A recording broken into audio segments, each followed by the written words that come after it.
Maschallah. Endlich an der Weser. Wir haben jetzt 115 Kilometer hinter uns. Also ich muss ehrlich sein, ich habe zwischendurch mal dran gedacht, aufzuhören. Und das war so viel Wind, wir hatten 42 Stundenkilometer Windgeschwindigkeiten. Und das war teilweise nicht mehr angenehm mit Regen.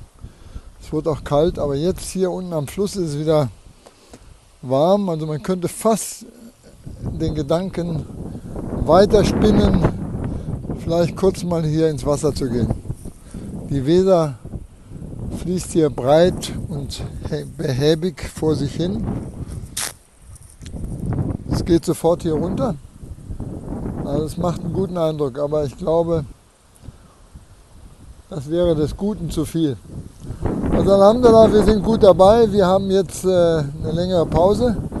Wir machen jetzt auch unser Gebet und anschließend Mittagessen natürlich. Die Jungs haben wieder was gezaubert. Also es gibt einen herrlichen Salat, habe ich mir sagen lassen.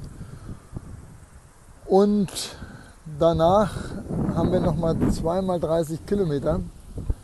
Die letzte Etappe wird sehr wahrscheinlich ein bisschen dunkel werden. Wir werden also unsere Lichter rausholen müssen.